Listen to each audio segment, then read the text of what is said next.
everyone.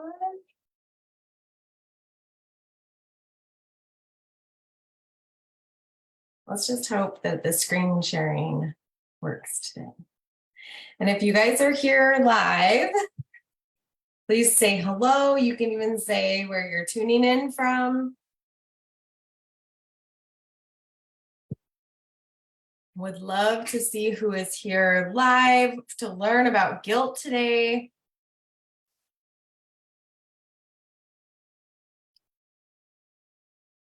I'm going to be careful about my screens today so I can watch your comments, hopefully, because I have slides again. And I did it different so that I think it's going to work better. So who is here live? This class today, talking about guilt, is so important because while we're not talking about guilt, we're talking about worrying about what people think. I'm like stuck on the guilt zone because I was working on a project about that. We're talking about worrying about what people think. And I know that in my post yesterday, some of you saw it, we sent it out as an email. If you're not on our email list, we put a lot of good stuff in there. Put your email in the comments if you're not on our list yet. But I talked about how this is really a misunderstanding of the great commandment that Jesus gives that says to love your neighbor as you love yourself.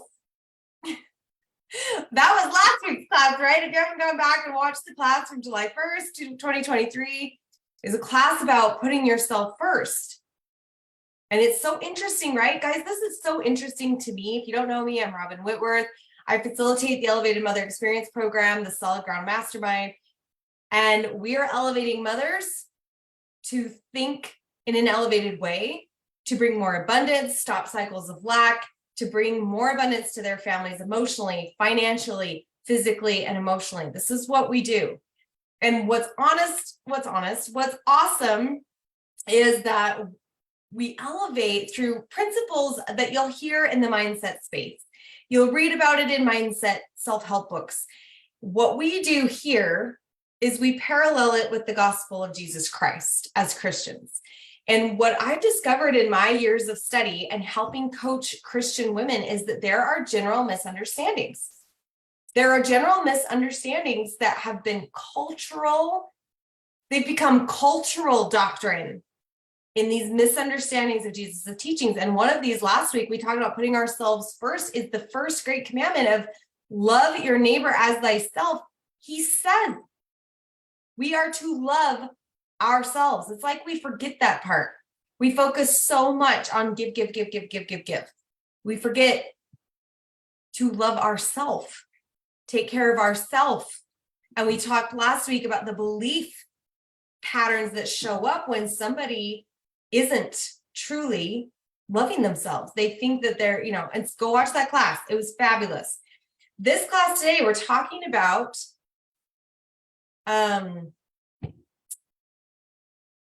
the misunderstanding of loving the neighbor. Like so much so, and we're going to get right into it, that we start worrying about what people think because of a misunderstanding or misinterpretation to which this is how you're living this out. So let's get into the slides because I'm excited and hope that they work. Again, please put your name in the comments if you're seeing us live on Facebook. I'm going to keep my messages up because every now and then I'll get a text from my executive assistant and she's like, something's not working. And I'm like, awesome. Let's see if we can get this to work. So it's my Google Drive.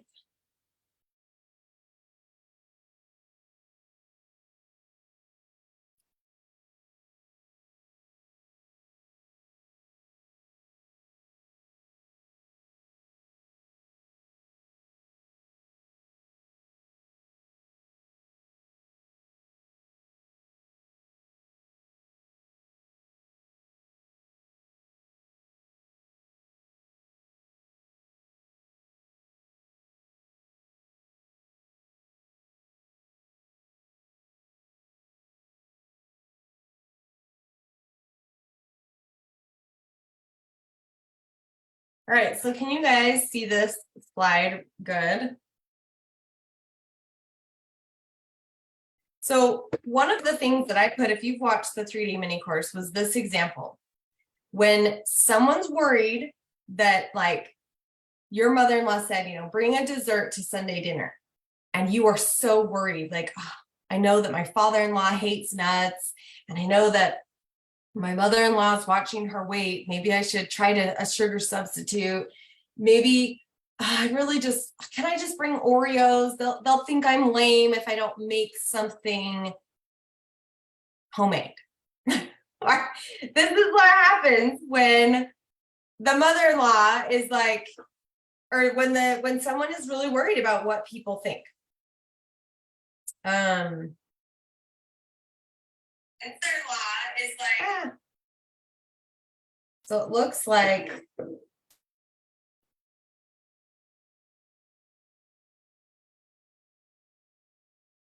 okay, so this is someone that worries about what people think. And if you read my posters today, this can be anybody. You could go to the park with your kids. You're worried about what your diaper bag looks like and how your kids are acting and so many things.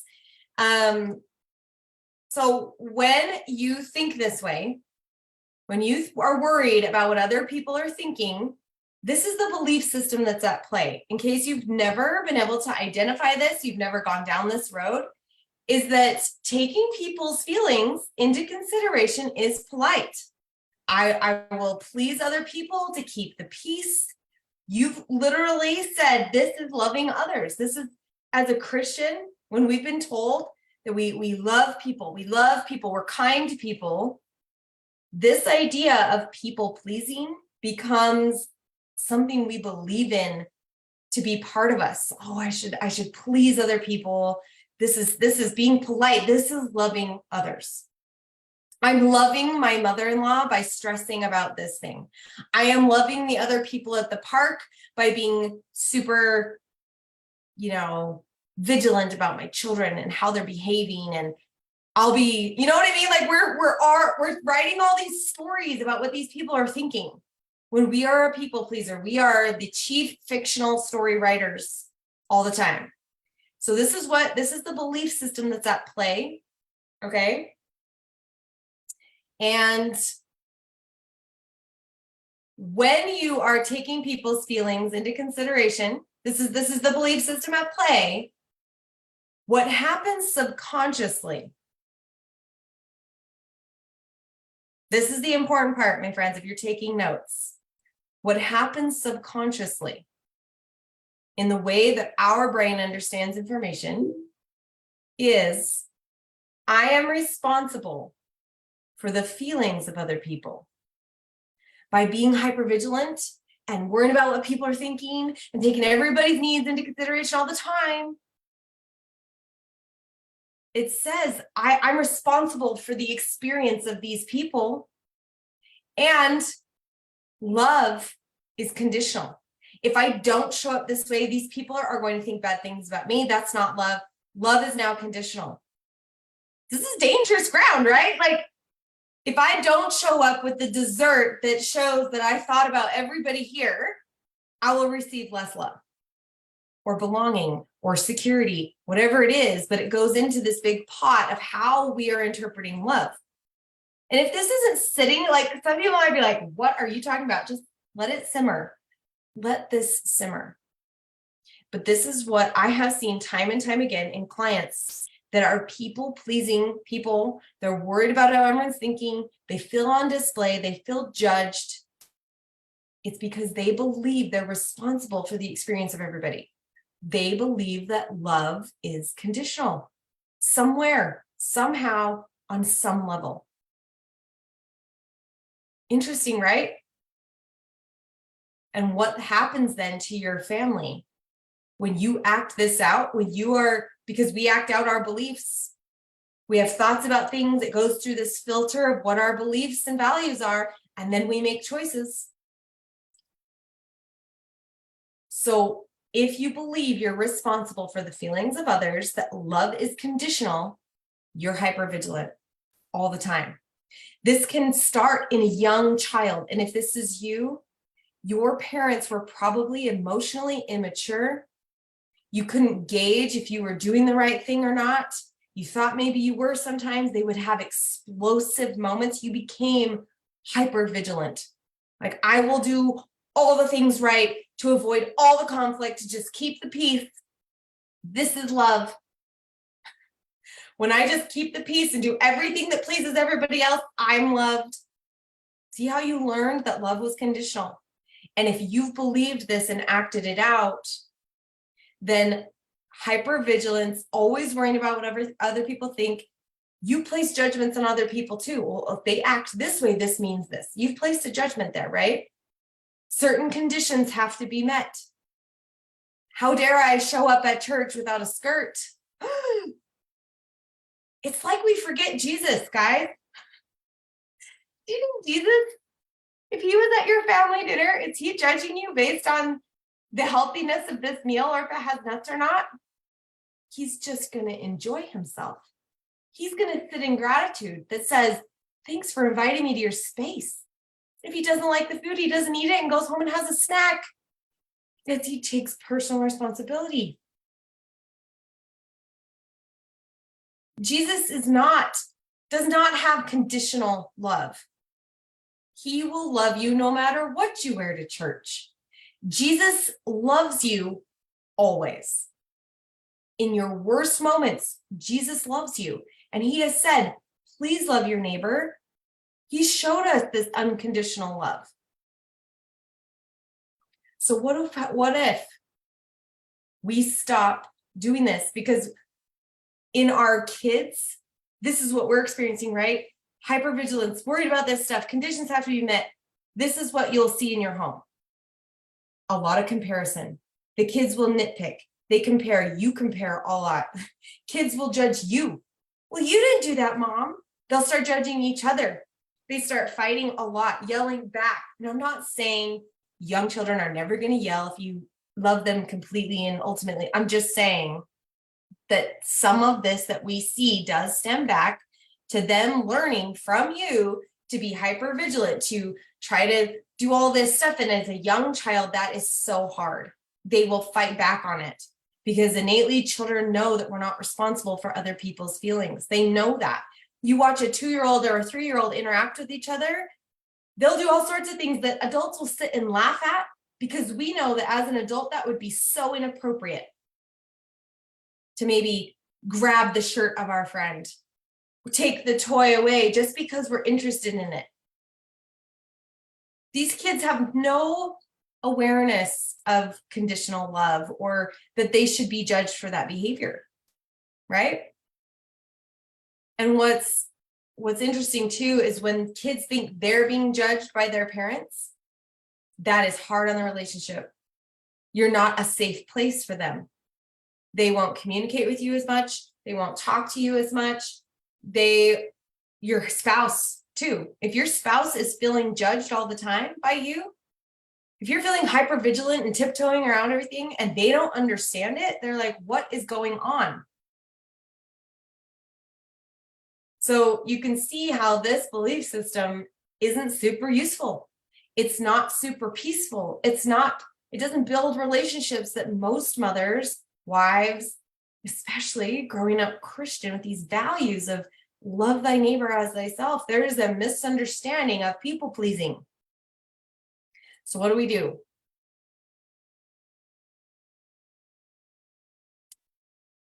When we can release hypervigilance, being worried about what other people think and writing all these fictional stories, when we stop placing the judgment and making our love and belonging conditional, we become a safe place. Your kids, they just love you because that is what humans do. We are so capable of so much love. You will feel like you're a good mom and you'll believe it. You will believe that you are the best mom for your children, the best mother that they could ever have. You start to enjoy this role of motherhood more than trying to figure out ways to make it easier or get your kids out from under your feet or get them to clean the house. Like, you start to just have more joy in this experience of motherhood. Your compassion for other people, going, man, I don't know what this would be. Say back to our original being worried about the dessert. It's like, I'm just going to bring Oreos because that's what works for me. I'm going to pick them up on the way. If my father-in-law and mother-in-law don't love Oreos, I brought the dessert. They can be more specific next time. Like, really release that responsibility of the feelings of other people. Release the idea that their love is conditional. You will start having compassion for yourself, for them, for anybody. You just start realizing like how many people have been judging other people and be like, I'm not doing that anymore. I'm not going to make people walk on eggshells around me. And all of a sudden you experience real unconditional love. It becomes easier to receive. It becomes easier to just be loving. The next time you get in a car wreck, somebody bangs your car in the back, right? You just get out of the car and you're like, man, that's rough. Can I have your insurance information? Like, everything can be more neutral. There isn't this like need to be so explosive and emotionally tied to so many things because we're just living in love all the time. I'm telling you, it makes life so easy to really stop worrying about what others think what other people think, when you realize this is not a Christian principle.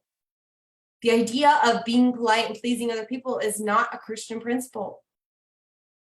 Unconditional love and compassion and being a safe space is Christian. And what's cool is the amount of emotional abundance. When we talk about what I told you in the beginning, right? Our goal here in the Elevated Mother space, in my business and coaching moms, is to increase emotional abundance, emotional resilience, emotional maturity, all these things in families. It will start to flow. Your emotional intimacy, that being transparent with people, emotional intimacy, being on the same page with your spouse, not same beliefs and values all the time, but being able to be on the same playing field. Having good communication, emotional intimacy will skyrocket when people don't feel like you have these conditions that must be met for them.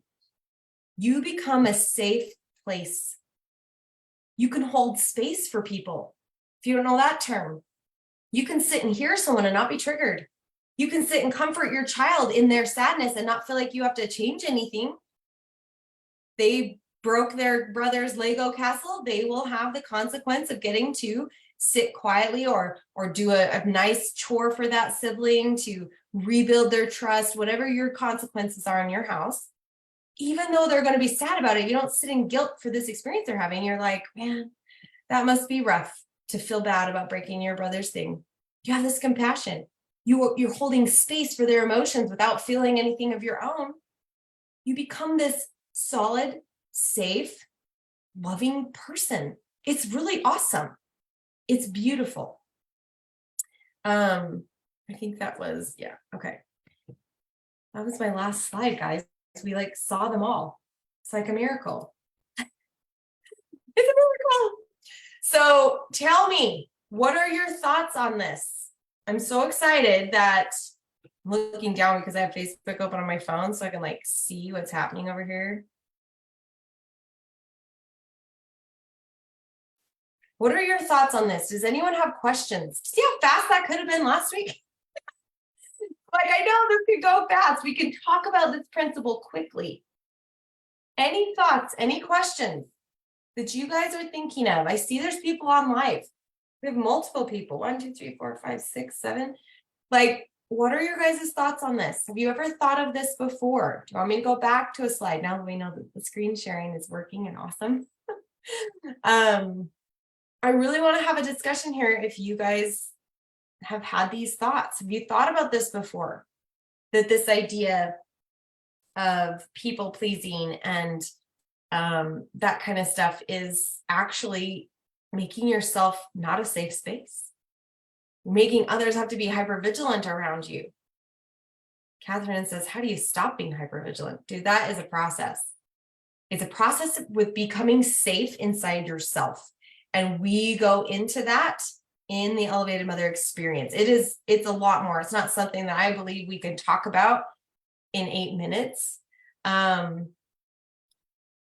It's a process. It's a definite process of getting clear with yourself, getting aligned in your actions, and then you start to become safe within you. And when you're safe within your own self, you start trusting all your decisions, you start believing all the things you want to believe about yourself, your choices become different. The hypervigilance just drops away. And that process of becoming clear, that process of becoming aligned is the first 6 weeks of the Elevated Mother Experience program. So it takes some time, but it is a process we've mapped. It's a proven process we take people through. So just know there is another way to live. There's another way to do things if you want to take that into consideration. Melissa says she's been working on this. Good job, girl. Woohoo! Isn't it interesting? Inside the Christian community, this is something I see I think every client I've ever had, I see this. They believe that people pleasing is loving other people, when really it's not. It's making them struggle to love you. And we struggle to love others fully as well. It's so cool. Heather says, I love it. I've definitely been in this place of not feeling good enough if others don't approve of something. Yeah, I think she meant approve. Beautiful thoughts. Guys, go back and watch this again. Think about each one of those slides. And if you have other questions, come on and say, what your thoughts are. This being a safe space as a mom has been one of the best things I ever did as a teen mom. I'm grateful I was able to shift a lot of this before my kids became teens, because man, when you go through puberty and your brain turns to mush and your self-image is literally it's a squishy mess. And it starts to get more hardened and solidified until they're about 19 and 20. And being a safe mother, a safe space during these years, I talk to other teen moms that are just like, man, how do you get your kids to talk to you about what's going on? And I know this is a piece of it. And it's a piece of being a coach, but it's also, I'm like, this ripples out. I tell my clients this all the time. What you learn in the Elevated Mother Experience, this process that we map out inside our beautiful workbook that you can have forever, you can teach your kids these skills. You can become a better communicator with your spouse. Who doesn't want that? I was learning from a therapist, the number one reason people get divorced is lack of communication. They don't believe they can communicate well with their spouse. When you become a safe space and you are giving love, receiving love, you become that person they can talk to without fear. And I'm guessing if you have fear in your marriage, you have fear already right now in your relationship. You can't tell your spouse all the things you're going through. You can't tell that, then this is happening. Okay. You are taking responsibility for their emotional experience that they may or may not have, right? Don't tell those fictional stories. If you have something you want to tell your spouse, you sit down and say, I have something I would like to say. And you can even preface it by saying, I recognize that I've been triggered by emotional conversations before. Is that an experience you've had as well? You really can sit with your spouse and ask really good questions to find out what they think, because what's interesting is when my clients do this, or potential clients that want to go into the program and they feel like they need their husband's approval, all these things, they are taking responsibility for the experience that he's having. And they've already written some story that may or may not be true at all. When a lot of times when you just sit and you're honest with your spouse, you say, look, I would like to change this. There's this program that I can do. I feel really like this is what we need. Let's go. I guarantee you, if you bring it to him as a proposal versus I need permission, he's going to have something different to say than just no. And I'm going to share with you, if that's how your relationship is, he thinks he can give you permission. He's also taking responsibility. And what's cool is a lot of times when my clients start just making choices, we're going to the park this day at this time. And their husband's like, great. I didn't have to be part of that decision. I didn't have to put this on my plate. The wife just starts showing up usually as the woman he married. He loved her tenacity. He loved how she was tackling goals in her life. He fell in love with a woman that makes decisions on her own, who loves herself unconditionally. And a lot of times we're afraid for some reason. We've gotten into this pattern, or we went through hard times. We had babies. We lost some self-confidence as our self-image maybe changed, and we became different. And our husband literally feels like he's carrying the family. And so when you approach him with something, he's like, don't you dare put something else on my plate that I'm going to have to support you through. But when you say, honey, I realize you've been supporting me here. I'd like to support myself better. I'm going to take this program to learn how. They're like, praise the Lord. Let's go. Let's go. This has been my experience multiple times with my own marriage, my own spouse, the things that I've wanted to do. When I just do them and I make the decision, I don't put that on him. That's love. That's loving him where he's at. I'm being a safe person by not putting all my stuff on him as well. It's awesome.